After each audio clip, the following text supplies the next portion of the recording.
Welcome to the Hot Air Podcast, an extension from the West Wind team at West Brunswick High School, where the two biggest hotheads spill their hot air in the form of news and media. My name is Dominic Grubb. And I'm Aiden McKinney. And this is your Hot Air of the Week. And to start off, we have a few major changes, man. A few major changes in the AP grading. Ooh, and what sucks is I already did AP classes, but this will this will affect World AP World AP US. I don't know if we have an AP World here, but I think we're trying to trying to get one in. But what's really important to note is the different grading schedule. They actually made it like twice as easy as it was last year, and I can tell you that because I was in it last year, and it was not a breeze. Mm-hmm. That thing was difficult. Yeah. I mean, I spent hours of my day doing one project out of the 3 that were assigned that day. I've heard some people get frustrated about it because it's like you do like less work supposedly from what I've heard from people, and yet you still get the same rewards. I don't know if it's less work. I don't know. It's like it's less teaching, so you're taught less because you're in AP class. You're meant to think that you're a big smart guy. Yeah. Like this guy's a smart guy. Smart man. So he's gonna go ahead and we don't really need to teach him much. So they'll do like a quick run through of like the topic, and then they'll hand you a book and they'll say, "Here's your topic. You're gonna have 3 things due next Friday on this topic, and we're also gonna give you a few more tomorrow and a few more the day after." So it's a lot of work with less teaching. So you just kind of have to wing it sometimes. It's up to you. And you really have to show up to show out if you're going into these classes. Because I'll tell you right now, I took a break when it came down to U.S. history. Because I had 3 classes. So we, because of the skinny changes and like all that stuff last year, I had AP Lang and A Push in the same class period. Oh, wow. So I had 5 classes essentially, and I had an AP Bio class before that. So my first 3 classes were straight AP classes. And AP U.S. history, I kind of slacked off. I kind of slacked. And that pushed me back. But luckily, I did pass most of my exams. Most.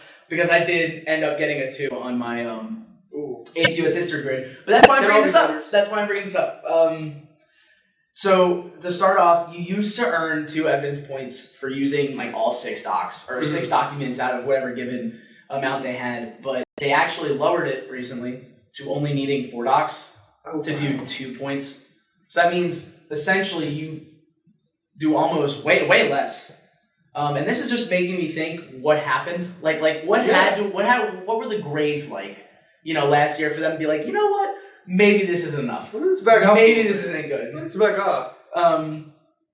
What is it called? We have the 1 point for sourcing 3 docs, and now it's been lowered to only 2. Wow. So that's not a major change, but it's still like if you're in that time crunch and you're in those classes, you're stuck there. It can make all the difference. Like you're stuck in here in a silent room for maybe like an hour and a half, and you're supposed to get an entire thing done. You're supposed to get 2 sections done. So I mean, 1 document less is something else. Plus, I'm gonna be honest. When I did it, I had 8 documents. I think I understood 2. Yeah. I think I genuinely understood 2, and the rest I was kind of winging it. Beyond the grade thing, it might just be for people just to understand it. Just because it's so overwhelming. I mean, there's a lot to it. And if there's anything I will say I can actually hold true, Heimler's history. Not only did I get all my passing grades from Heimler's history and like learning it from him, dude, if you can just go to his channel, you don't even need the class. You can sit there, he'll tell you all about it. You're good. I mean, you can learn, you can use all the things. Obviously, you need a book. I'm going to be honest. I'm going to tell you my secret. I didn't use a single book last year for AP US history. It hurt, but I feel like I could have done everything without the book because, I don't know, I just saw it differently. Next, we have the complexity point, which is the hardest point if you didn't know. The complexity point is the hardest point in almost all of them. Okay. Lang, history. And you would get from sourcing 7 docs last time. That's practically the entire thing. Wow. And now you just need 4 docs if you can do it in depth, or even if you just know a sophistical knowledge about things that aren't on there, they'll give you the sophistication point. Apparently, I'm hoping it's true. Apparently. But Yeah, I feel like everybody in the AP US History and AP World classes really need to know that. And since it's early in the year right now, we're still we're in September right now. We're not even in October yet. They could use that to their advantage next, they still have 6 months left? Yeah, no, there's still a decent amount of time left. While left there. Yeah. Moving on from that, obviously, we had to let everybody know the stuff going on inside the school, but there's also things going on outside the school. Yep. And we have a few things that I do want to talk about. I feel like everybody's TikTok. We're in the journalism class, so we're actually surrounded by a bunch of people who love Taylor Swift.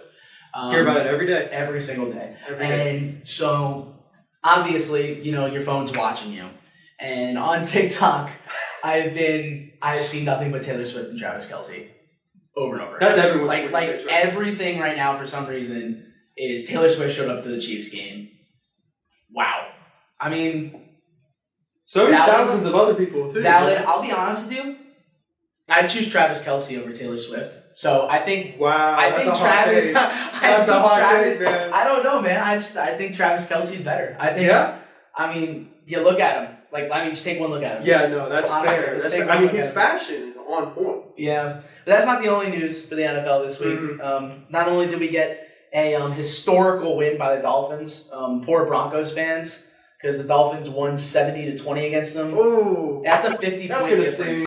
That's a 50-point difference. But the Broncos are now going to go against the Bears, who lost a 40-point lead against the Chiefs. Travis Kelce. That's gonna hurt. So it's going to be a slow game this week, and I'm excited to see it.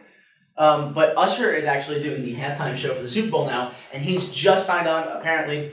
I'm getting all my news source from Miss Saunders. Mm-hmm. The most reliable source. I'm telling you, they dig through everything.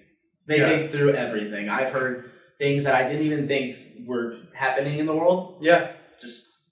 I've learned more from that than I have probably from anything else in just a short amount of time. Yeah, I agree. And now, this is the one that you want to talk about. This is what I want to talk about. Yeah. This is the big thing going on. This is the writer and actor strike, and we're two pretty on and off actors, right? Like, we were in the shows. We're all there. You're third man. I've been an extra. Yeah. When you say so myself, I've had like 3 lines. Yeah.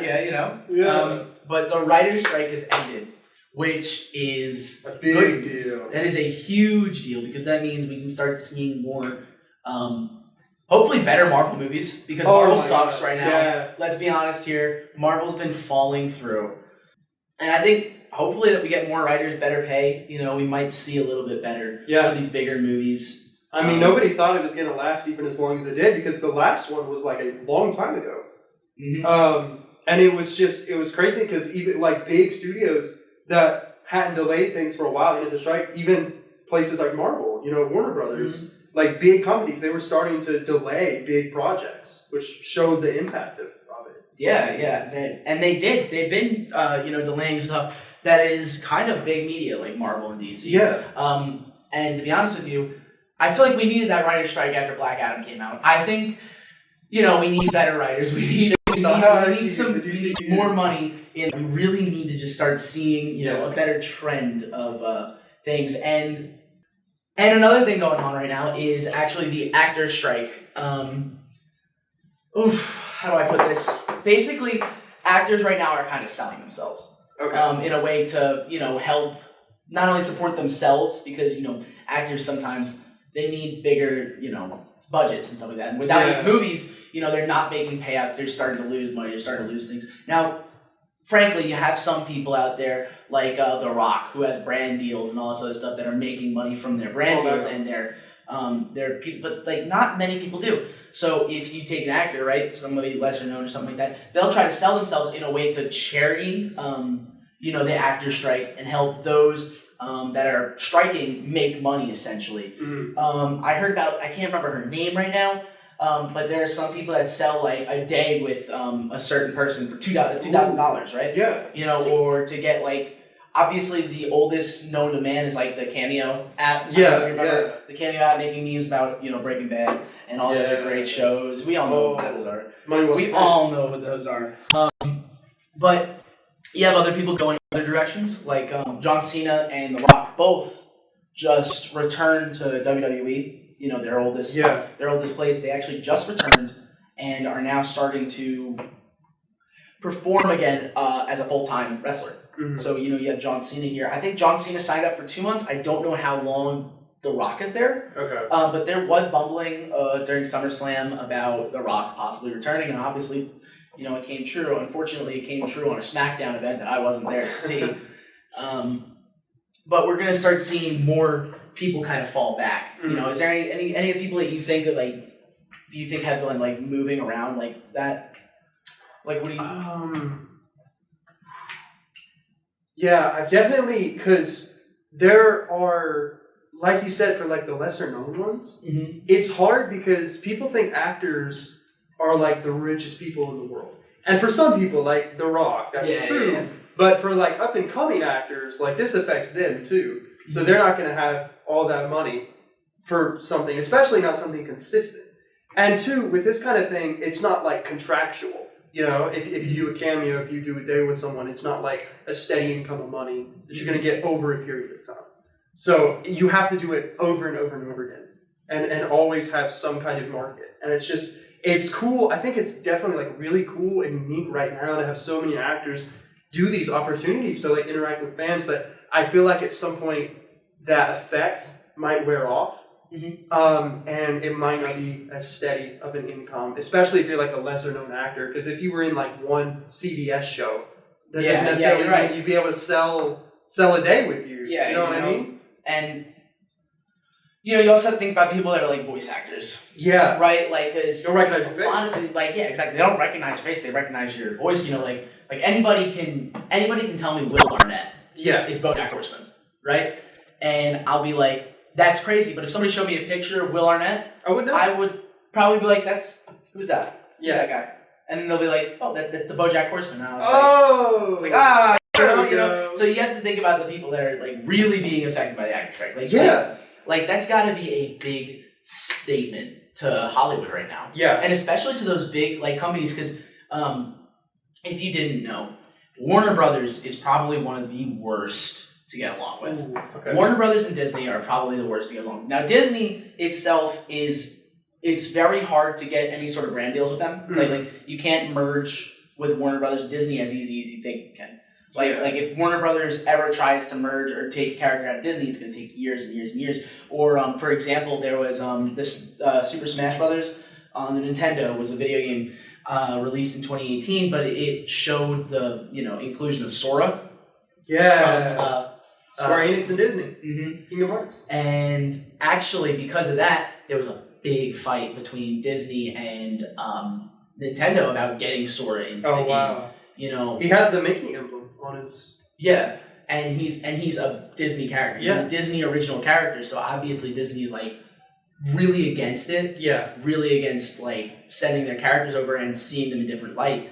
And in reality, they have been keeping things like Mickey Mouse and all that stuff. They're their own brand here. Like they keep them really locked up. You know, if you see Disney anywhere, there's usually a lawsuit to follow. Yeah, if you don't talk to Disney. And Warner Brothers is actually infamous for kind of treating their staff and their directors kind of poorly. I don't know if you know this, but obviously the big Barbenheimer thing this summer happened, which was the greatest thing. I went and did that. I don't know if you did. That was a great day to me.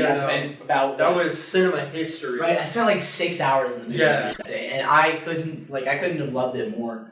But if you didn't know, Christopher Nolan. Favorite director. Great director. Amazing director. Was supposed to be directing a Warner Brothers film. And when he was like, this is not what I want. I don't want to direct this. And I don't want to make this movie if you guys are not going to let me have full control. Mm-hmm. Warner Brothers didn't like that. So they kicked him out.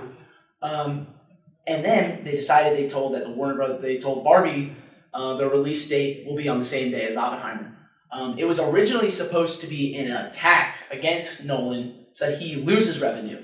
And thanks to the fans, it actually changed into a big profit for both teams, obviously. I've never seen anything like it. It was so fun. Never. And I don't think we're going to see it anytime soon. No. That's got to be a once in at least a decade. Yeah, it was so fun. Right? That's got to be a great event to be, there for. And obviously Halloween, I know I'm going to go as Ken. Definitely. Yeah. I'm definitely going to go as Ken. Oh, I didn't even think about that.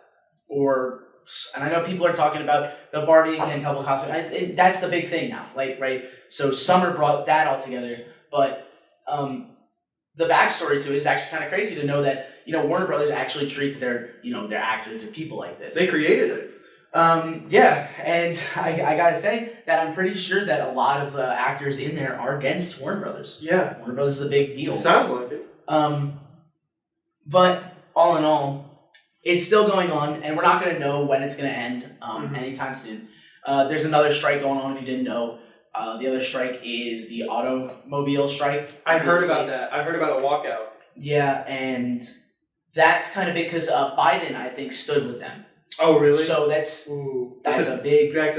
That's a big deal. Yeah. And obviously, there's not much you can talk about too much, further to conclude these two, because you don't know when they're going to conclude. Yeah. You don't know when they're going to end. But seeing that the writer strike is ending now, I do see a chance that the actor strike can end relatively soon, because if they can find a standpoint for both, they can find a standpoint for the writers, they can find a standpoint for the actors. Exactly. No doubt in my mind. They just need fair pay for what they Exactly.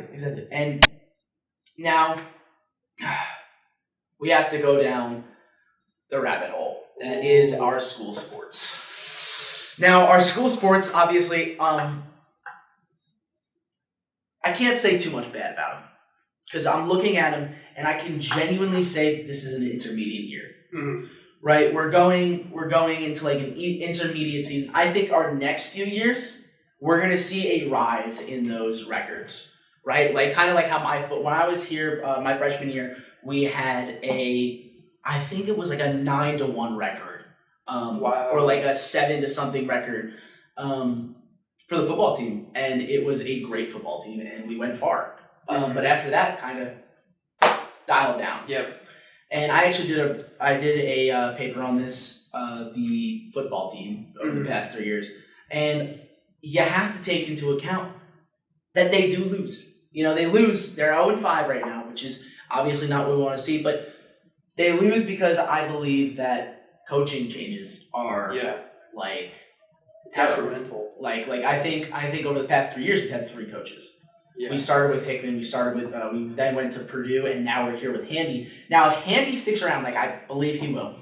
I think there's up and coming, because if you take a second and look at the varsity and then look at the JV. For most sports, there's one outlier, and that's volleyball. But for most sports, you see that JV has better records, or just more impressive records right now, comparing to their varsity counterparts. Yeah. For example, our JV football is actually at 2-2. Wow. So they have an even record right now, which is tying up with their last year's record was 2 games. Yeah. So now, if they just win one more, that's more progress forward. Yeah. And not only that, but we have so many freshmen in the school. I think it's 400-something freshmen in the school for just this year. So I really think that there's more and more coming. There's more and more better teams to be, had. I think football is going to make it start to rise. Obviously, I won't be here when it starts rising and starts getting better, which is unfortunate. But I'm definitely going to keep paying attention, because I do have a sister who is a freshman here, so I will have to hear about Friday Night Lights. I will have to know about, the win-loss percentages. Yeah. I'm still going to keep up with it. Still super seniors. I don't know about that. I might show up here and there just to be like, I went to the school. Yeah, your cameo. Yeah, exactly. I'm going to be a cameo. But I probably won't be doing that much for football. I'll definitely be doing it for wrestling, though. Yeah. That is my sport. I'm going to be biased towards them in a second. I know that. Yeah. When we talk about future sports, man. I know. You can't. I mean, I can talk bad about my team, but I can't. I'm not going to. It's constructive criticism. Yeah, right? It's constructive. And it's the same way for all the other sports that we're talking about here. Now, one sport that I really have to pay attention here soon, I think that everybody should pay attention to in the next coming weeks and all that other stuff, is soccer. I think soccer right now, we have, obviously the varsity is 4-6 in their record, which doesn't sound great, but compared to some of the other sports here, that's a good record so far. That's a good start, getting the ball rolling for the future. Yeah, finding your footing. Exactly. And not only that, but the JV soccer is 3-3. So it's another even, record there. And let's be honest here, varsity soccer just beat North for the first time in, I think, 12 years. I think that was the big I've heard so many people talking about that.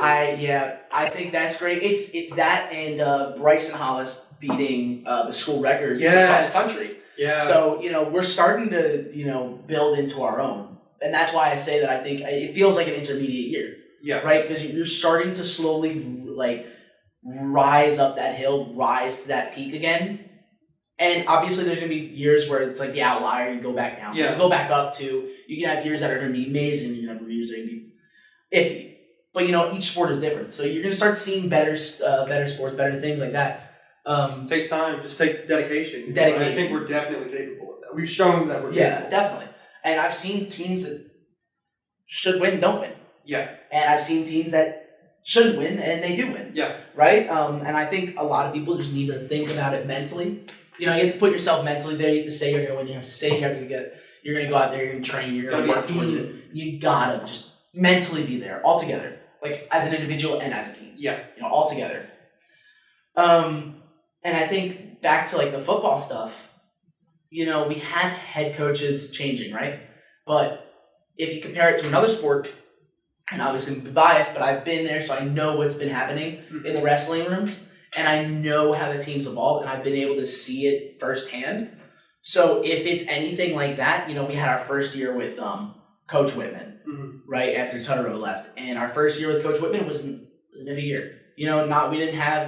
I don't think we had a winning record that year. I think we might have had maybe one more. Yeah. But we had a few regional qualifiers, and we only had one state qualifier. And obviously, the year before that, we had about two. I think we had two. We had Wade Sibley and Kirsten Sigafus. But if you're looking at that, and then you look at the next 2 years, you see that our next year, we had a positive record. We were winning. Yeah. And then the year after that, for the first, this was last year. So last year, for the first 6 games or 6 matches, including a tournament, we went undefeated. We were just rolling through teams that we, were not expected to beat. And we're still being put down we're not supposed to be the winners. But we went second round playoffs. And I think if football can follow up with that, just having one person that knows what they're talking about, that can keep them coordinated, we're going to see constant wins. We're going to come back to a nice, my freshman year. We're going to start seeing that record again. Yeah. Thoroughly. I believe that. Next, we have to talk about volleyball. This is better than last year. Yeah. Obviously. Better than last year. 4-9 record is not the greatest to talk about, but it's better than last year. Yeah. In comparison. And it's step forward. Again, it's following the theme. Following the theme of an intermediate year where it's going to get better and better each year. It might be baby steps, but they're still steps. In the right Exactly. I couldn't have said it better myself. That is probably the best way to put it, too. Yeah. Now, we're running out of time, so we're going to have to we're going to have to go through some quick things about lacrosse. Lacrosse recently, if anybody is interested in doing that, please, everybody go do it. Everybody do it. It's a fun sport. It's a great sport. I actually don't play on it. I just know that it's a fun sport. I love watching it. I have friends that are on it that love it. And they actually doubled the amount of attendees at their interest meeting from last year. I think it was 16 this year. It was 7, 8 last year. I feel like a lack of interest has been one of the things that's hurt it. So to hear that there's exactly. I think my first year I was on a JV football team. I'll be honest, I did not like it. I don't like football. I don't like playing it. I love watching it. But when I was in the room, I'd look over and the Lax team would be there, and it was 3 people. I'm not kidding. Yeah. The Lax team was 3 people in my freshman year. Obviously, it was 2020, so it was COVID hitting, but it was 3 people. Yeah, that's it. And the future sports right now that I think everybody should look forward to. I'm gonna lightning round this and try to get through this real quick. The future sports that we should look forward to. What are yours? Ooh, gosh, I think soccer. Soccer, yeah, that's a good one. Yeah, like I said, I think that's we're rolling in that. We're gonna see better teams. We're gonna see better, outcomes. Yeah, definitely. I also think golf, because I know that the women's golf team One of our riders, Noah, talked about that. They've had a lot more interest, and they've had like a few more people. And it's one of those things. When I was on the men's golf team, we barely had any people. Players. Yeah. Barely any players. And I feel like, and I've heard from like the new coach that there have been a few more people that have joined. And we went for a long spurt where like nobody joined. So I feel like definitely golf is something that I feel like the more people keep an eye on, the more it's definitely going to grow. Yeah. Now, I think the two things that I'm really excited for this year that were really impressive last year, obviously my bias to wrestling. Wrestling, I think we're going to start seeing good teams because we have a lot of good kids out there. We have 2 state qualifiers returning to wrestle. We have one that's already gotten college offers. UConn is going to go far, obviously. And then second off, I really think we should start paying attention to the baseball team because our baseball team was almost kind of like joked about in my freshman sophomore year. Both of them kind of joked about because they didn't win much. Mm-hmm. But last year they came out with a positive record. They won. They came through and they won. And I think this year coming up, we're going to see a big, big payout. Oh, yeah, that's a great start to go for. All right. And now with sports done, we can get down to the final thing that we want to do today. And this is our hot air idea. This is our bad idea of the day, which was our original name, but it got scrapped. I don't know why. Our mock draft today is Halloween. So the mock draft, how it goes is you have 5 different slots, right? You have the 1 slot, 2 slot, 3 slot, 4 slot, and the 5 slot. Mm-hmm. Now we're going to go back and forth between picks of things to do with Halloween or whatever topic it is. And whatever you get, whatever you choose, obviously we're going to rank them. And whoever's watching, whoever's listening, even if it's 4 people, we want to hear your feedback who won. Yeah. Obviously. Tell us. So you want to start? Yes. I think for me, something that I've started doing recently is haunted trails. Haunted trails at number 1 slot. That's an interesting pick. That's an interesting pick. Listen, because there's like several around here. And I remember not being like incredibly, I remember it was like a community funded thing. And it was something that like the community put together over the course of, over the year. Mm-hmm. And I was thinking it was going to be like a nice fun thing to support the community. I was blown away. I was blown away by how good it was. Yeah. All right. I got mine though, and I feel like this is a safe choice. Like you gotta go the safe choice here and there for the number 1, and I think my number 1 is trick or treating. You can't go wrong with trick or treating. Can't go wrong with trick or treating. It's a classic, but it's been done. It's a well-read classic. Agreed. Off to you now. What's your number 2 pick? What can follow up haunted trails? What can follow up haunted trails? I'm gonna be honest. Probably. Just stocking up on candy. Like, whether you go trick-or-treating or not. Candy's a good one. Candy is one of the most, like, because that's what I think of when I think of Halloween. Like, when you walk into Walmart, you walk into any store, you think, CVS, Walgreens, it doesn't matter. There's going to be a huge Halloween candy section. And it's a time of the year where a lot of candies that, like, all candies are available. You don't have to, like, scour for them. They're all front and center, and it's not like you got to be sneaky about it. It's no longer guilty pleasure. Yeah. Everybody's getting it. For sure. All right, that's a valid one. I think that was in my 3 slot. I'm not gonna lie, that was in my 3 slot. Yep. But for my 2 slot, I gotta follow up pumpkins. I feel like it's the only real good time to really talk about jack-o'-lanterns. That's true. Jack-o'-lantern pumpkins. Those kind of like carving and all that stuff. Because you can go as far with it as you want. Exactly. You can do simple. You can do good artistic stuff. Really artsy. Yeah. All right, and due to time crunch, I think we're going to keep it down to 3 slots. All right. And we're going to let them choose after that. All right. So I'm going to let you go for your 3rd slot here. I think parties. Halloween parties. They're not. The thing is, I feel like a lot of times they're overhyped. Yeah. But if you can make a good one, you can make a good one. You can make a good one. I agree. 100%. That's a good pick. That's a pick that I wasn't thinking of, Yeah. That wasn't in any of my slots yet. Because it's like, it's a every now and then thing. It's not like a constant thing. Because it takes a lot of work and planning to like put together a Halloween party. Yeah. Or any party. You're right. Especially a Halloween party. Yeah. And you really don't think about parties except for, the 4th of July party and the Halloween party. Like the Super Bowl. You think the Super Bowl, 4th of July. Those little parties. That's a good one. But for my 3rd pick, I'm gonna go with costumes. Yeah. You can't do Halloween without costumes. Yeah, that's true. All right? That's true. Well, that's about all for the hot air. the first podcast, the first one we're going to try out. Obviously, this one will be the startup to see if we really want to continue doing more and more on this. Yeah. And with that, let us know who you thought won the draft, and have a good week. Thank you for tuning in to This Flight with the Hot Air Podcast. We'd like to make a special thank you to the West Wind for allowing us to start this series, and if you'd like to know more about these topics, be sure to check in at wbhswestwind.net.